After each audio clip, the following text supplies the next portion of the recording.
Imagine standing in a room full of people, your mind racing, palms sweating, heart pounding, and all you want to do is escape.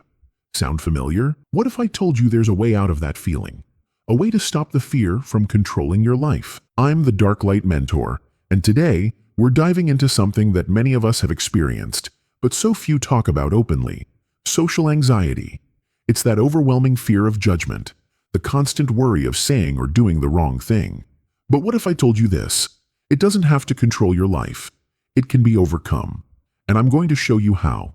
Let me share something personal first. I've been there. I remember early on in my life, whenever it was time to speak in front of a crowd, I'd freeze. My mind would blank, my voice would tremble, and I'd feel like every single pair of eyes was piercing through me. It was suffocating, to say the least. I hated being the center of attention. But here's the truth. I learned how to face that fear. And in doing so, I gained something invaluable: confidence. So if you're struggling with social anxiety, know this: you're not broken. It's not something you can just snap out of.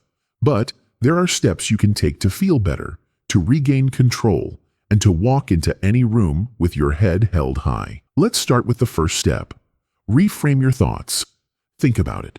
Social anxiety often comes from our thoughts about what others are thinking of us. What if they think I'm weird? What if I mess up? But let me ask you this. When's the last time you actually stopped and considered that maybe people don't care as much as you think? You're not walking around with a neon sign flashing, "Look at me, I'm nervous." People are wrapped up in their own lives. Most likely, they're thinking about themselves, just like you're thinking about yourself. I get it. The next step is exposure. Start small. You don't have to suddenly become the life of the party. Begin by speaking to one new person, making eye contact, or even asking a question in class or a meeting. Start small. If you wait for the perfect moment to feel ready, you'll never take action. When I was starting out, I had to push myself. Sometimes it was uncomfortable, but here's the trick. The more I exposed myself to social situations, the easier it became. That's how confidence builds. It's like working a muscle. The more you do it, the stronger it gets. Another key step: self-compassion. I wasn't always compassionate with myself. After every awkward moment, I'd beat myself up. But here's what I learned. You can't grow by constantly criticizing yourself. Instead of saying, "I messed up," try, "I did my best," or "I'll do better next time." Think of mistakes as lessons, not failures. Every misstep gives you valuable feedback for the future. Treat yourself like you would a friend. If you wouldn't berate a friend for making a mistake, why do it to yourself? Here's a big one: deep breathing and mindfulness. Before a social interaction, take a moment to breathe deeply.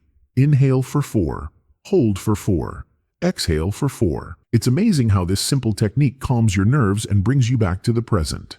I still use it before important conversations or meetings, and it's a tool you can rely on anytime anxiety strikes. Now, let's talk about something important. Fake it till you make it. I'm sure you've heard this saying before, but here's the real magic behind it. The brain doesn't always know the difference between fake confidence and real confidence. If you stand tall, speak clearly, and act with purpose, even if you don't feel confident, you'll start to trick your mind into believing you are. Over time, those faked moments will start to feel real. Confidence isn't about being perfect. It's about knowing you are enough, even with your flaws. The world doesn't expect perfection from you. It just wants the real you. Finally, here's a life-changing tip. Be patient with yourself. This journey isn't about instant results. I know you want a quick fix, but the reality is that overcoming social anxiety is a process. It's not something you fix overnight. It takes time, effort, and most importantly, consistency. So remember, step by step, you're getting closer to who you want to be. It might feel like a long road, but every step you take is progress. Before we wrap up, I want to leave you with this thought. You are not alone in this. Everyone, even the most confident people, have moments of doubt and anxiety. What sets them apart is that they've learned how to handle it. You can too. So, I have a task for you today. The next time you're in a social setting, whether it's a small group or just one person, practice what we've discussed. Start by making eye contact, breathe deeply, and remind yourself that you're enough as you are. You've got this.